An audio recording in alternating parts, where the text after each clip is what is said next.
Welcome back to the deep dive.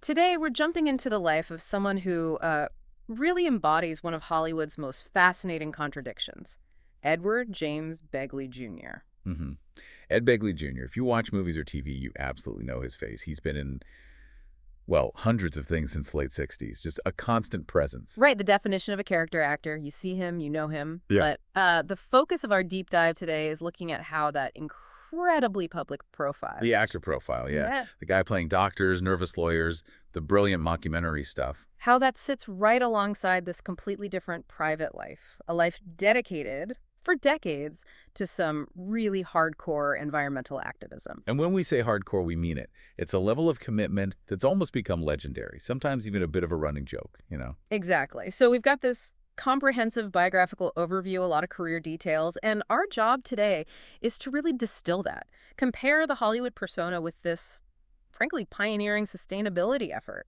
Yeah, we want to give you a much more nuanced picture of the man. We're digging into the details, the surprising stuff, the long-haul commitments that really defined him. Like, how does the guy who gets nominated for 6 Emmys in a row for a show like St. Elsewhere A huge critical success. also become arguably more famous for having, like, a special bicycle just to make toast? Right. It's that contrast. That's the hook. It really sets up this tension.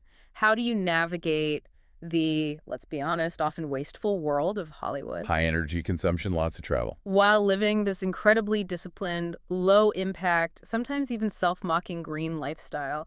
That's the puzzle we're exploring. And let's start where it all began. Okay, so Ed Begley Jr., born 1949, Los Angeles. His dad, Ed Begley Sr., the Oscar-winning actor. Sounds like a classic Hollywood story, right? Born into the business. It does on the surface, Yeah. but you dig just a little bit into the sources and his early life. Wow. It gets really complex really fast and actually pretty dramatic. Yeah, talk about family complexity. The sources are clear. When Ed Jr. was born to his biological mother, Aline Jean Sanders. His father, Ed Begley Sr., was actually still married to someone else, a woman named Amanda Huff. So right from birth, he's kind of caught in this hidden situation. And this wasn't just some footnote. It massively shaped his childhood. Amanda Huff, his father's wife, was the woman he grew up believing was his mother. Imagine that. And then, tragically, she dies of cancer when he's only 7. A huge loss for a young kid. A massive loss. But then the story gets even more complicated. He still didn't know the truth.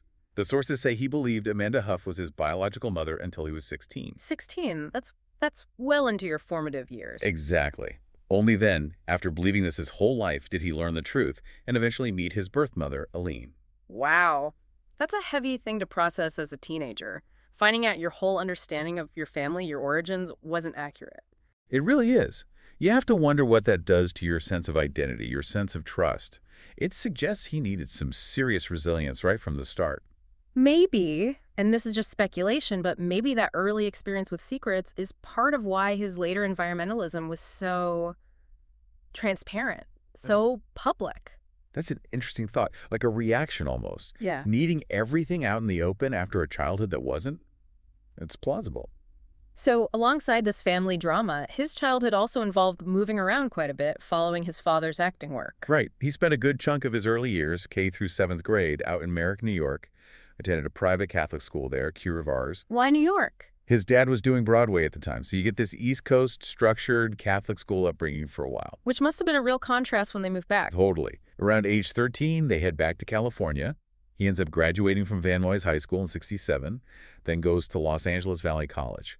So, that shift from structured East Coast to the more laid-back San Fernando Valley vibe, Right. he had to be adaptable. Definitely. And in the midst of all this adapting, figuring things out, launching his career, something truly terrifying happens. The sources mention this 1972 incident. Yeah, this is really jarring and needs highlighting. According to the New York Times, in 1972, Begley Jr. was mugged. But this wasn't just a simple mugging. No. He was attacked by a street gang, reportedly, like 25 youths, and he was stabbed multiple times. It sounds absolutely horrific, a near-death experience, basically. Yeah. Surviving something that violent, that random in your early 20s, It must change your whole outlook, your sense of safety, the value of life itself. Does the material explicitly link that trauma to his environmentalism? Like, did it spark that commitment? Not directly, no. Sources are clear. His environmental actions started around 1970, so before the stabbing in 72. But You have to think. surviving something like that, it could absolutely intensify your convictions. How so? Well, it gives you this visceral understanding of fragility, right? Yes. Maybe it reinforces a feeling that life is precious, resources are precious, and you shouldn't waste any of it.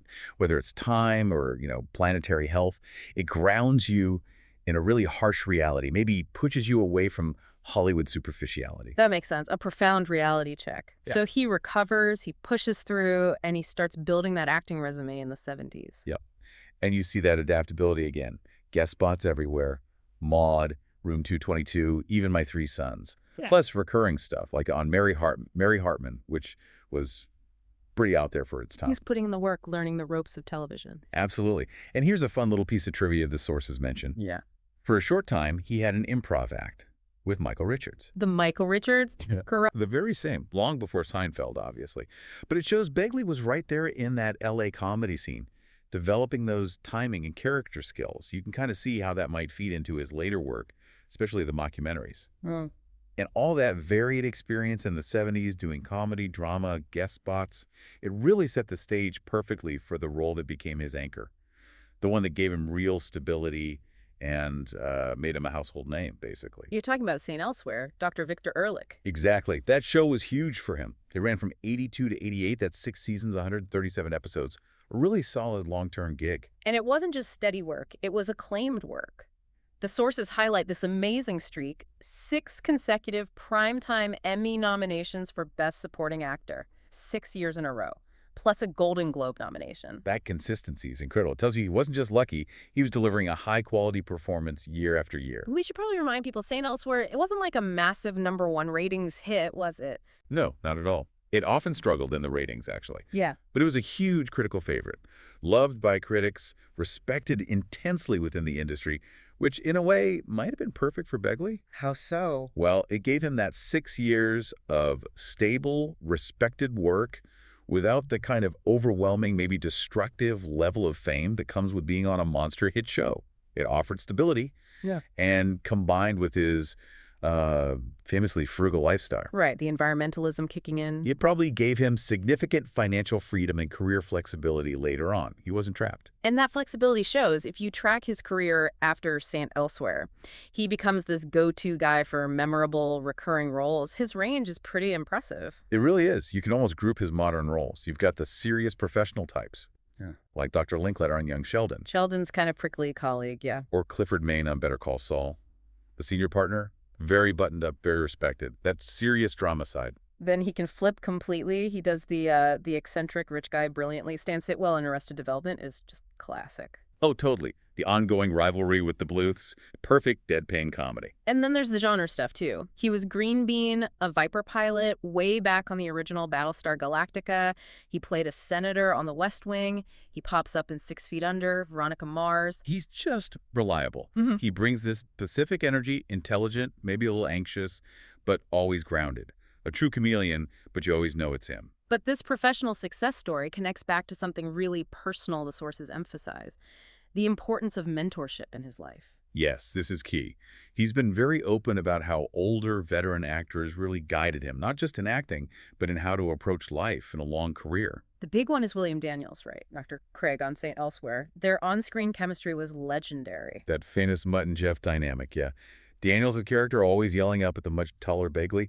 Begley gives Daniels enormous credit, both for their on-screen success and as a mentor figure. He admired Daniels' work in classics like The Graduate, Parallax View. And there's a really touching detail he shared. He said Daniels was like a far more nurturing father figure than his own dad, Ed Begley Jr. Think about that. Having that kind of steady, supportive figure during those intense years making a network show, especially given his complex childhood history, that must have been incredibly important for his own stability. And speaking of stability and long careers, we absolutely have to talk about Norman Lloyd. Oh, yes. Norman Lloyd. A legend. Begley met him even before St. Elsewhere when Lloyd directed him in an episode of Tales of the Unexpected. Their friendship spanned decades. And Lloyd became more than just a friend. He became a philosophical guidepost for Begley. This is one of the most revealing things in the source material, I think. Begley talks about how, in his 30s, his whole idea of a role model changed. He stopped looking up to these live fast, die young creative types. The James Deans, the Janis Joplins, that kind of archetype. Exactly. The brief spurt of creativity followed by tragedy. Instead, he started admiring people like Norman Lloyd. Who lived to be over 100, right? And was working almost right up to the end. Precisely. Lloyd represented someone who had a long, happy life and continued to be creative. Went the distance. That shift in perspective, it feels crucial. It connects everything. It absolutely does. Because that philosophy valuing longevity, stability, sustained creativity over flashy bursts, it perfectly mirrors the core principles of his environmentalism. It's all about long-term health, sustainability for the planet and for oneself. He wasn't aiming for the supernova. He was aiming for the steady, long-burning star.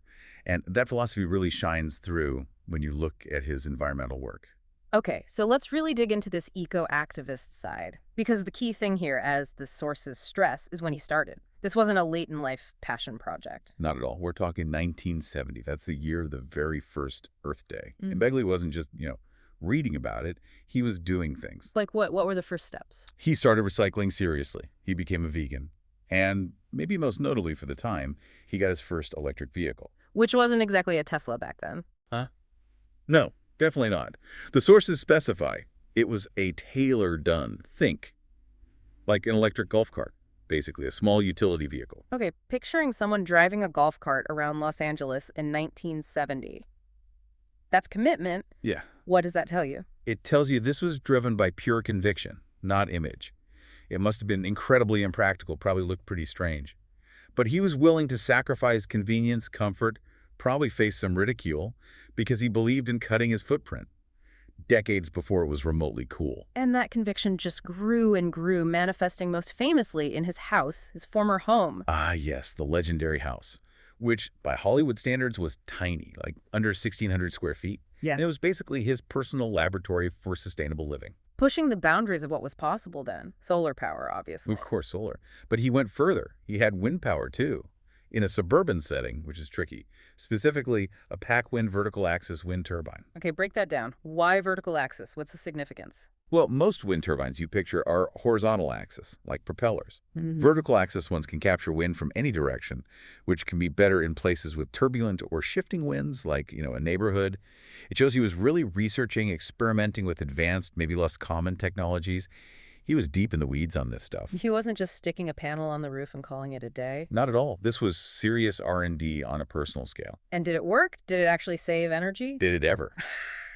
The sources quote him, stating in 2008 that his annual electricity bill was around $300. Wait, $300 for the year? For the entire year. In Southern California, just think about your own electric bill for 1 month. It's an astonishingly low number. Proof positive that his methods were effective, not just symbolic, and financially smart, too. Which brings us to the most iconic symbol of that house. The toast bicycle. The toast bicycle is just perfect, isn't it? It really is. He had a stationary bike hooked up to generate electricity, specifically to power his toaster. It's the ultimate piece of performance art meets environmentalism. The solar and wind stuff is serious tech, but the bike, that's something everyone gets instantly. It's kind of funny, a little absurd, but it makes you see the energy cost of something simple like making toast. He's making the invisible visible, and he's willing to look a bit eccentric doing it. Totally. He let himself be the punchline to make a larger point about consumption. Brilliant, really. And his commitment wasn't just energy. Water, too. Huge issue in LA. Massive. He ripped out the traditional thirsty lawn, which is just unsustainable in Southern California, and replaced it entirely with drought-tolerant native California plants. Again, practical, ecological, and ahead of the curve for many homeowners. The dedication extended to how he got around, too. Oh, yeah. Famous for riding his bike everywhere, using public transport. And he had that early electric car, the 2003 Toyota RAV4 EV. Again, not a flashy luxury EV, but an early practical effort. And this isn't just past history. The sources note he took public transportation to the Academy Awards, not once, but in 2023 and 2024. I mean, think about the Oscars, the limos, the traffic, the whole massive footprint. Yeah. And there's Ed Begley Jr. presumably waiting for the bus or subway. It's just consistently walking the walk. That level of commitment naturally gave him a platform. He started using media to spread the message. Right. Which led to the reality show, Living with Ed. Ran from 2007 to 2010. And crucially, he did it with his wife, Rochelle Carson. Why was her involvement so important? Because it grounded the whole thing. It wasn't just Ed preaching from his eco-fortress. It showed the negotiation, the day-to-day reality of trying to live this incredibly green life when your partner, maybe, doesn't always want to use a solar oven. Right. It showed the friction, the compromise, made it relatable, funny even. Exactly. It showed that this stuff is hard. It requires constant effort and communication. Then he took it even further with the web series On Begley Street in 2013. Yeah, this was next level. It documented taking down his old famous house, but doing it via deconstruction, not demolition, to reuse materials, and then building what they aimed to be North America's greenest, most sustainable home. Deconstruction versus demolition. That shows intense commitment to minimizing waste. He's constantly raising the bar for himself. Always. And he put it in writing, too. Good. Authored books like Living, like Ed, and Guide to Sustainable Living. Even got specific with a vegan survival guide for the holidays. He's genuinely trying to share what he's learned, make it accessible. His public image as Mr. Green is so strong, it even became part of this friendly rivalry, right? Yeah. With Bill Nye, the science guy, they have this ongoing public competition about who has the smaller carbon footprint. It's a fun way to keep the conversation going, keep themselves accountable. And beyond the personal stuff, he got formally involved with lots of environmental groups. Oh, absolutely. Coalition for Clean Air, Environmental Media Association, Tree People, Orangutan Republic Foundation. The list goes on. He wasn't just lending his name, he was involved. Which earned him real recognition outside of acting, too, like that Thomas Alva Edison Award in 2007. Right, for energy independence. That's a serious nod to his actual contributions in the sustainability field, completely separate from his Hollywood career. Okay, so let's talk about how these two worlds, the actor and the activist, kind of collide and merge, especially through comedy. This is where it gets really interesting. His skill as an actor is perfect for certain kinds of commentary, particularly mockumentaries. He's a regular in the Christopher Guest films, right, with Eugene Levy? Yes. Best in Show, A Mighty Wind. For your consideration, Mascots. He slots into that ensemble so perfectly. What makes him so good in those? He brings this utter sincerity, this slightly anxious, earnest quality to the most ridiculous situations. He plays it completely straight, which makes the absurdity even funnier. Remember that improv background with Michael Richards, that timing, that commitment to character? It pays off hugely there. But what's maybe even more brilliant is how he uses his own public image, his eco-warrior reputation, as material. He's incredibly self-aware. Oh, completely. He knows people see him as this, slightly eccentric green guy, and he leans right into it, often making fun of himself. The best examples have to be the Simpsons appearances. They just nail it. They're perfect. In Homer to the Max, they show him driving this little non-polluting go-kart. Powered by what? His own sense of self-satisfaction is hilarious. Such a sharp little jab at potential eco-smugness. It's genius. But maybe even better is the joke in Gone Maggie Gone. His solar-powered car stalls on train tracks because of an eclipse. Looks like curtains for Ed. Uh-oh. But then the oncoming train also stops. Because naturally it's the Ed Begley Jr. solar-powered train. That's fantastic. It's like his environmentalism is so pervasive it bends reality. It's poking fun at his ubiquity in that space. Exactly. It's affectionate but sharp satire, and he's clearly in on the joke. So while he's doing all this acting, activism, even self-parody, he's also contributing behind the scenes in Hollywood. Right. The sources note he served on the board of governors for the Academy, the Oscars people for a long time, from 2000 to 2016. 16 years. That's a serious institutional commitment to the industry itself. Definitely. And his activism wasn't limited just to environmental causes. There's a political dimension, too, which the sources cover, and we should report on neutrally here. Okay. What's that about? He was involved with a group called 2004 Racism Watch, who was co-founded with another actor, Ed Asner. What was their focus? Their specific aim, according to the sources, was to respond to a 2004 political ad from the George W. Bush-Dick Cheney campaign. The ad was called 100 Days. And the group's claim, their position, was that this ad encouraged racism. How? By linking terrorism with a photo of an unidentified man who appeared to be of Middle Eastern descent. That was their argument. And Begley's role. He served on the advisory committee for 2004 Racism Watch. So it shows him engaging directly with political discourse, with social issues, taking on a formal advisory role in response to something he saw as problematic. Interesting. It broadens the picture beyond just environmentalism. It does. It shows a wider concern with systems, fairness, how messages are conveyed. Finally, just for context on his more recent life, the sources mention a personal health challenge. Yes. He was diagnosed with Parkinson's disease back in 2016, which is obviously a serious diagnosis. But importantly, his career, his activism, it's all continued. He's remained incredibly active, which really speaks to that whole philosophy of perseverance and longevity we talked about earlier. So if we try to pull all these threads together for you, what does the life of Ed Begley Jr. show us? I think it's this masterclass in managing duality. Yeah, you've got this incredibly long, successful career over 50 years now in Hollywood, which is notoriously unstable. Right. While at the same time maintaining this radically consistent, deeply principled commitment to environmentalism that started way back in 1970. And those two sides aren't always separate. We see overlaps, like his interest in systems. He played David Boies in Recount, the film about the 2000 election mess. Diving deep into the mechanics of democracy there. And then he's advising 2004 Racism Watch, engaging with political messaging. It shows this underlying interest in how things work, whether it's the planet's climate or the country's politics. And it all circles back, I think, to that shift in thinking he described, moving away from idolizing the flash in the pan. The brief spurt of creativity. Towards valuing those who went the distance, like Norman Lloyd. People who sustained their creativity over a long, productive, maybe even happy life. He shows sustainability in every sense as his model. Which leads us to a final thought for you to consider, something that connects his lifestyle directly to his career longevity. Think about it. Living the way Begley does, the hyper-efficiency, the low consumption, it dramatically lowers your cost of living. Remember that $300 annual electric bill? Right. If your basic needs cost very little, you're under much less financial pressure. You don't need to take every single high-paying gig that comes along just to keep the lights on, literally. So here's the question. Could it be that his radical environmental discipline, his frugality, wasn't a hindrance to his long-acting career, but actually one of the key things that enabled it? Because it gave him freedom, stability, peace of mind. Exactly. Maybe living sustainably isn't just good for the planet. Maybe it's a strategy for building a more stable, resilient, and creatively fulfilling life and career in any field. Something worth thinking about. Definitely something to chew on. That's our deep dive for today. Thanks for joining us.